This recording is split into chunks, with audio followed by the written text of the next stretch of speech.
semuanya, Assalamualaikum warahmatullahi wabarakatuh. Seperti biasa, saya akan memperkenalkan diri saya terlebih dahulu. Perkenalkan, nama saya Siti Nur Aziza, NIM 12300211019 dari Prodi S1 Kebidanan semester 2 Universitas Nahdlatul Ulama Surabaya. Di video kali ini, saya akan membahas materi tentang biolistrik, sel saraf, dan jantung. Mata kuliah Fisika Kesehatan yang diampu oleh dosen Ibu Kurni Estuti SDMT dan dosen PJMK-nya Ibu Lailatul Husnul Rizki SSD MPH. Yang pertama, saya akan membahas tentang morfologi saraf. Morfologi saraf itu satu, yaitu ada dendrit. Dendrit adalah percabangan dari badan sel saraf yang berupa tonjolan sitoplasma yang pendek dan bercabang-cabang. Fungsi dendrit ialah untuk menerima dan menghantarkan rangsangan ke badan sel dalam bentuk impuls dan menghantarkannya ke akson. Yang kedua, akson. Akson adalah bagian dari neuron yang berfungsi menghantarkan impuls dari akson ke sel neuron yang lain menuju saraf pusat yang nanti akan direspon menjadi suatu gerakan. Yang ketiga, inti sel atau nukleus adalah organen yang sangat khusus yang berfungsi sebagai pusat pemrosesan informasi dan administrasi sel. Inti sel memiliki dua fungsi utama, yakni mengendalikan seluruh kegiatan dalam sel dan menyimpan materi herediter sel atau DNA. Yang keempat, badan sel merupakan bagian utama dari sel graf yang mengandung bagian-bagian yang umumnya dimiliki oleh sel hewan. Di dalam badan sel terdapat sitoplasma, nukleus atau inti sel, dan nukleus atau anak inti sel. Fungsi badan sel ialah untuk menerima impuls atau rangsangan dari dendrit dan meneruskannya ke neuron atau akson. Kemudian yang kelima yaitu sinapsis, adalah titik temu antara terminal akson salah satu neuron dengan neuron lain. Sinapsis dibentuk oleh terminal akson yang membengkak di dalam sitoplasma sinapsis. Terdapat vesikula sinapsis. Sinapsis juga merupakan tempat menghubungkan ujung sel saraf dengan sel saraf lainnya. Ini merupakan kunci dari fungsi otot, terutama seputar ingatan. Ketika sel saraf mengalir pada neuron hingga ke ujungnya, sinyal berupa pengantar pesan kimiawi tersebut tidak bisa begitu saja melanjutkan ke sel saraf berikutnya. Kemudian yang keenam, sel Schwann atau juga disebut dengan sel neurilema adalah sel dalam sistem saraf tepi yang membentuk selubung myelin di sekitar akson neuron. Fungsinya untuk mendukung neuron dalam sistem saraf perifer.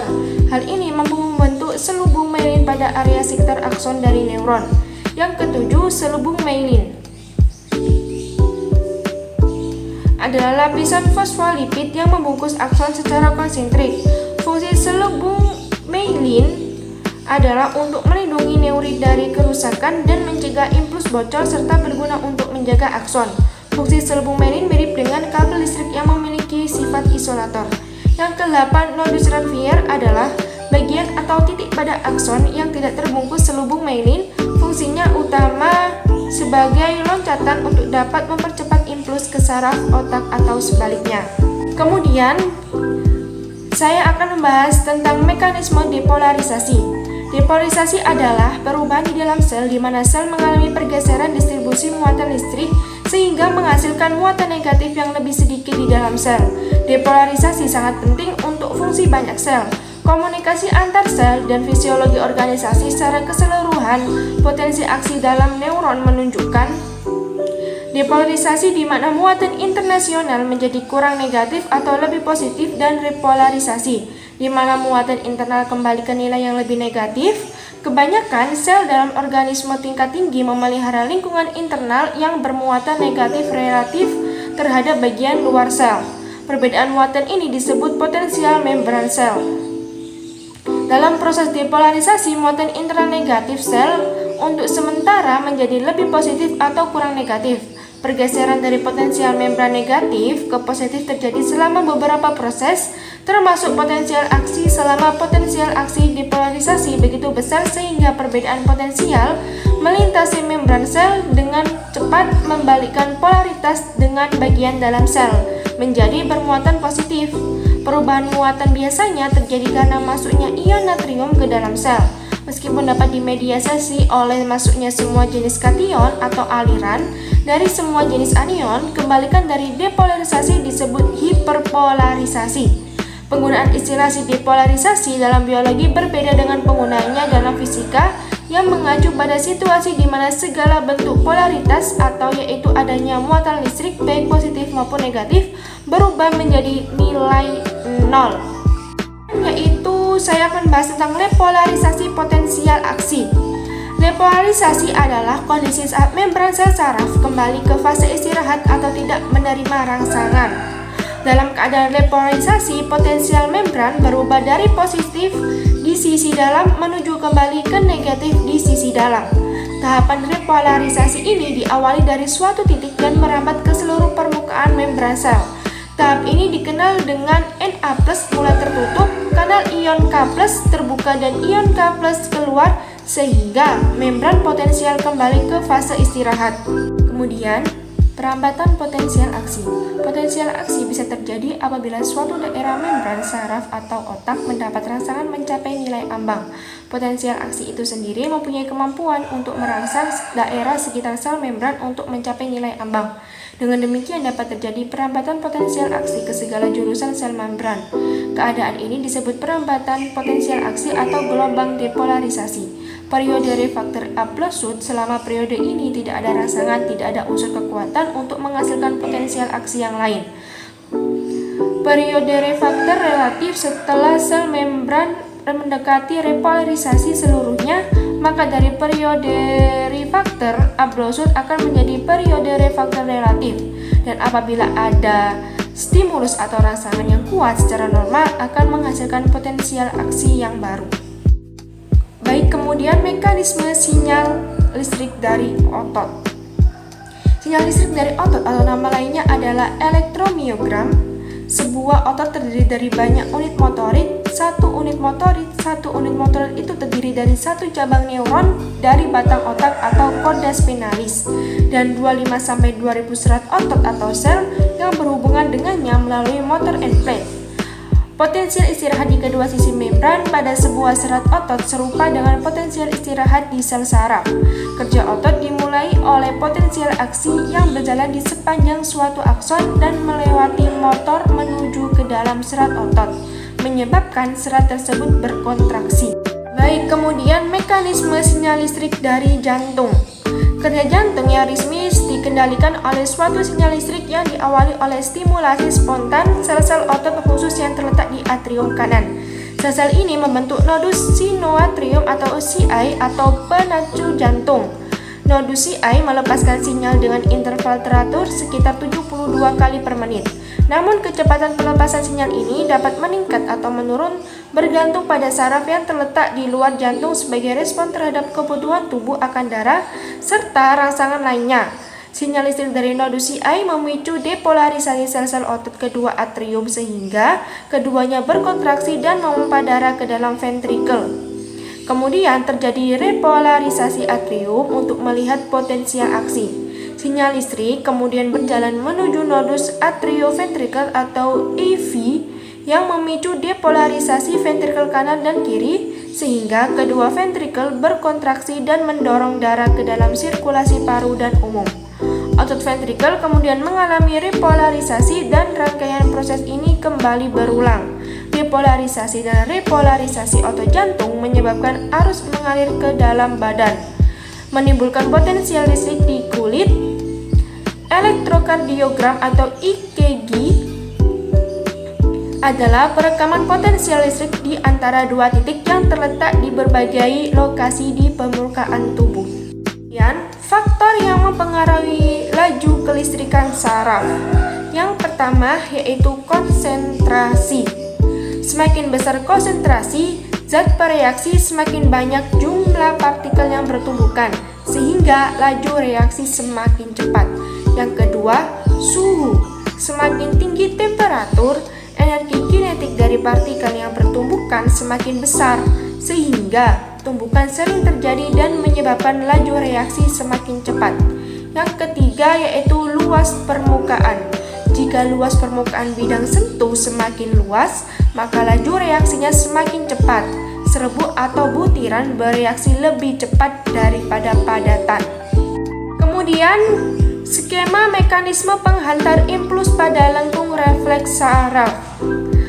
Alur impuls pada gerak refleks atau lengkung refleks saraf itu Yang pertama, alur gerak refleks yaitu impuls diterima oleh reseptor, kemudian diteruskan oleh saraf sensori ke saraf pusat, kemudian diterima oleh saraf penghubung atau asosiasi tanpa diolah di dalam otak, kemudian langsung dikirim tanggapan ke saraf motorik untuk disampaikan ke efektor yaitu otot.